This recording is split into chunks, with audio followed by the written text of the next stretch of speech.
Baik, kali ini kita akan belajar tentang studi kasus K3. Pengertian K3 dan tujuan K3 saya rasa Anda sudah paham itu. Jadi model dari loss causation yaitu adalah bagaimana lemahnya kendali, kemudian penyebab dasarnya apa, penyebab langsung, insiden sampai kepada kerugian. Misalnya kasus 1, ada kebakaran di pabrik kembang api Tangerang. 23 tewas.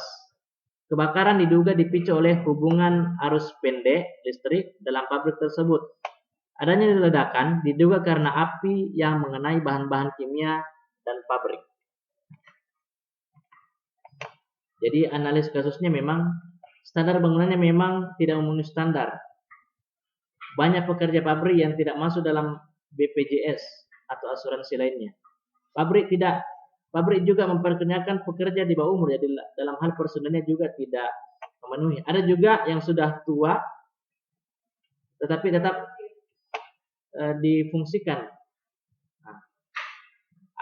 Fasilitasnya juga tidak memadai, jadi evakuasi masih perlu diperhatikan.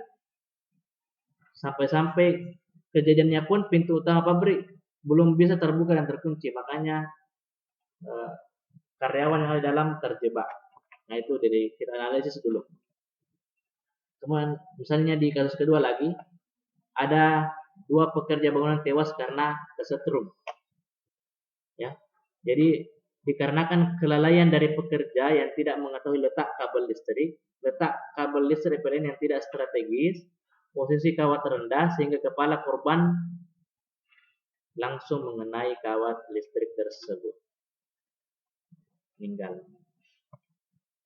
Nah, jadi pasal yang dilanggar kita lihat di Undang-Undang Nomor 1 Tahun 1970 apa-apa yang dilanggar, kemudian kita berikan sarannya. Sarannya tadi kita sudah analisa ya. Kita berikan sarannya. Kan tadi ada APD-nya, berarti lengkapi APD-nya. Terus personilnya kasih pelatihan. Mewajibkan pekerjanya untuk menggunakan APD. Memberikan tanda peringatan bahaya di sekitar kabel tersebut. Nah, kemudian kasus 3. Jadi di pabrik gula ada 4 pekerja yang tewas. Kenapa? Tersiram air panas. Jadi pabrik gula itu dia menggunakan air panas misalnya untuk apa? Jadi anggaplah itu misalnya tebu yang sudah dicacah kemudian diperas, itu kan kalau sudah diperas kan kita khawatir masih ada nira di dalam. Jadi kasih lagi air panas. Jadi kayak santan sudah dilepas santannya, kasih lagi air, kasihkan lagi. Sampainya bahkan dia 3 kali tuh, kasih air panas, peras lagi, kasih air panas, peras lagi, kasih air panas, peras lagi. Nah, jadi ada 4 pekerja cleaning service-nya tewas karena tersiram air panas tersebut dari satu tangkinya. Jadi di sini karena human error. Operator keran ya. Jadi ini sang operator kerannya kurang hati-hati dan tidak teliti. Nah, sehingga terjadilah suatu insiden tersiram air panas kepada 4 pekerjanya. Nah, solusinya apa? Buat peraturan yang mewajibkan setiap perusahaan memiliki standarisasi. Adanya pengawasan, jadi perlu juga diawasi karena manusia itu ya kadang sering melakukan satu kesalahan yang perlu diawasi. Lakukan penelitian bagaimana caranya mencegah itu. Nah, dan terus lakukan psikologi, jangan sampai ada kesengajaan. Nah, terus ikut sertakan semua ke dalam asuransi supaya ada jaminan untuk tenaga kerja. Kasus 4. Ada kasus kecelakaan di Klaten. Jadi ada yang tewas karena tergilas mesin saat bekerja. Jadi seorang karyawan tersebut mematikan mesin karena ingin membetulkan benang yang putus. Jadi ada benang yang putus. Kalau mau diperbaiki berarti dimatikan mesinnya. Setelah benangnya dia benahi, tersambung, korban bergegas menyalakan mesin tenun tersebut. Padahal dalam proses bergegasnya dia tidak sadar bahwa ada kain kerudung si korban masuk ke dalam mesin, menjerat leher korban hingga tewas. Ya, seperti itu. Jadi kalau misalnya seperti ini artinya kita tidak boleh melakukan sesuatu yang tergesa-gesa tanpa memastikan dulu semuanya aman. Nah, misalnya mau di-on-kan mesin, lantas ternyata ada bagian dari pakaian kita yang berada di dekat mesin, ya bisa jadi pas di-on-kan langsung ini kan. Nah, faktor penyebabnya itu adalah ketidakwaspadaan, rasa ingin terburu-buru karena mau pekerjaan cepat selesai. Nah, penyebab kecelakaan ini memangnya karena faktor manusia yang lalai terhadap apa yang ditemukan. Jadi tindakannya evaluasi kejadiannya supaya tidak terulang lagi. Benahi sistem ketiga, lakukan penyuluhan pelatihan terhadap karyawan supaya dia mengingat terus bahwa dia harus berhati-hati. Pastikan dulu aman baru melakukan suatu proses. Dan menanamkan kesadaran diri terhadap pentingnya ketiga itu wajib untuk setiap karyawan. Jadi karyawan sendiri itu harus betul-betul sadar. Kasus berikutnya, jadi ada keren proyek kereta cepat di Matraman Jakarta itu roboh. Kemudian robohnya itu dia timpa pekerja di bawah. 4 pekerja meninggal dunia karena tertimpa kren tersebut. Ya. Jadi kejadiannya itu berawal pada saat ada pengangkutan beton. Posisi tidak sesuai, kren roboh dan menimpa para pekerja yang tengah membangun jalur ganda kereta cepat tersebut. Jadi kita analisa dulu. Siapa yang bertanggung jawab? Jadi PT utama ini sebagai proyek yang pelaksananya itu bertanggung jawab. Pihak perusahaan wajib menanggung hak yang mesti dapat korban kecelakaan. Berarti berikutnya dia harus perhatikan kelayakan alat berat yang digunakan. Dia juga harus dengan cermat memperhitungkan ini, hujan, licin, sampai kalau misalnya ada hujan dan licin kan berarti kerennya betul-betul harus dipasang dan lebih kuat lagi tak? Nah, pihak itu harus cermat terhadap hal itu. Kemudian perhitungkan target penyelesaiannya dengan cermat. Lihat faktor keselamatan, supaya bagaimana ini berikutnya betul-betul dipastikan kuat supaya tidak terjadi lagi. Ada lagi kasus kecelakaan kerja di proyek RSI Unisma, 4 pekerja tewas.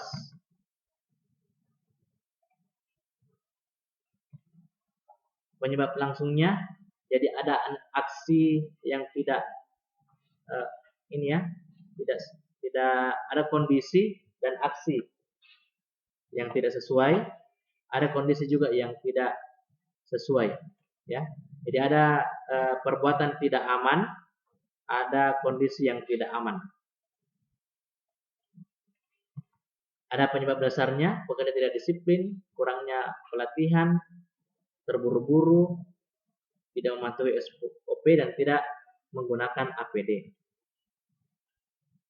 Penyebab dasarnya faktor pekerjaan memang perawat berkala tidak melakukan seling besi. Memang dia salah menggunakan alat angkut barang. Beban maksimal lift terlampaui. Kerugiannya 4 orang tewas, properti rusak, proses pembangunan menjadi terhambat lagi, lingkungan terganggu karena ada insiden yang menyebabkan misalnya debu yang ditimbulkan dari kecelakaan.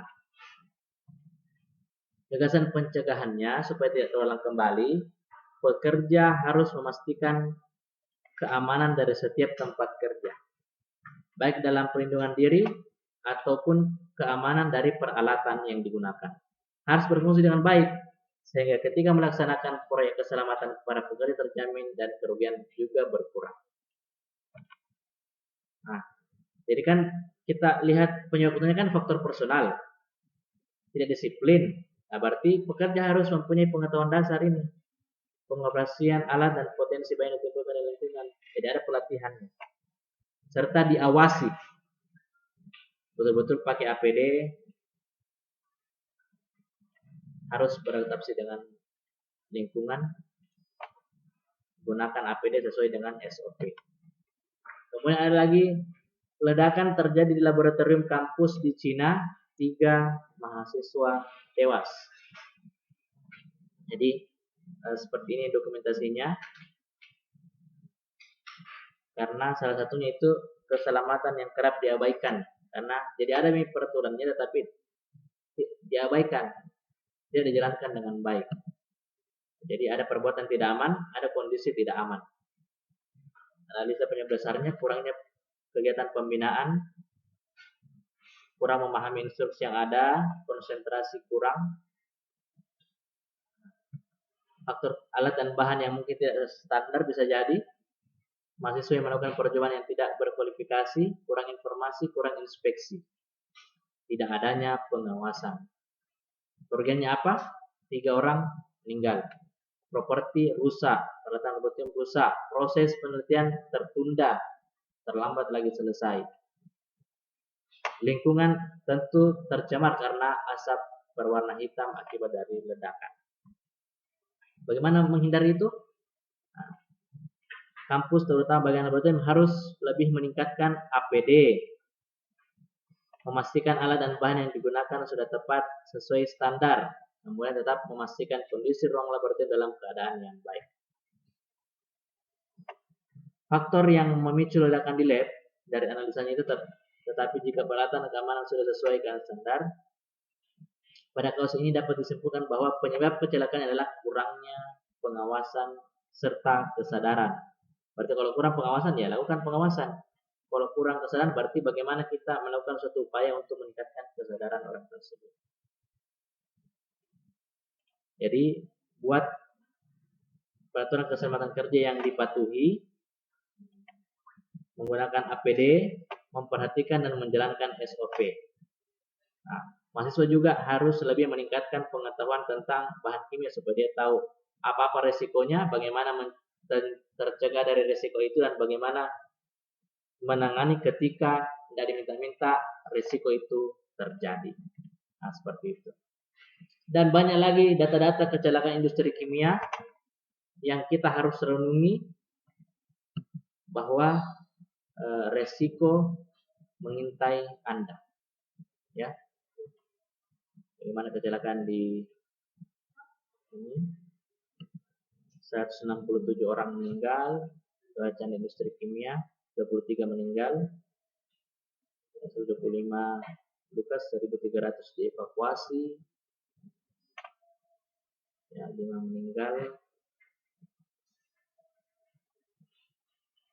ya, banyak lagi data, tapi ada yang 2.500 meninggal, 200.000 luka, kerugian 200 berapa ini? 150 juta dolar. Ini sampai miliar dolar ya. Tinggi ya. Jadi kerugiannya besar.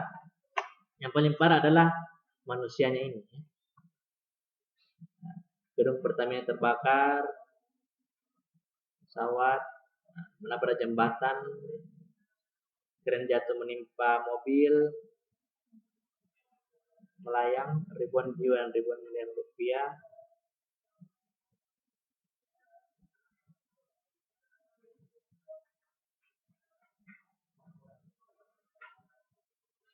Jadi kecelakaan lalu lintas ya, sampai-sampai kalau dihitung ribuan jiwa, ribuan miliar rupiah lagi kerugiannya. Dan masih banyak lagi kasus di mana kasus-kasus ini kita supaya menjadi pembelajaran bagi kita analisa, kita cari penyebab langsung, penyebab dasar, kemudian kita lakukan penilaian risiko, kemudian bagaimana kita bisa memberi masukan ke depannya, melakukan aksi untuk ke depannya supaya tidak terjadi lagi. Itu yang harus kita lakukan secara terus-menerus hingga terjadi suatu penurunan penyakit akibat kerja dan penurunan kecelakaan akibat kerja. Dan supaya dikatakan peningkatan SMK 3 itu betul-betul terjadi. Nah, seperti itu. Ada pertanyaan?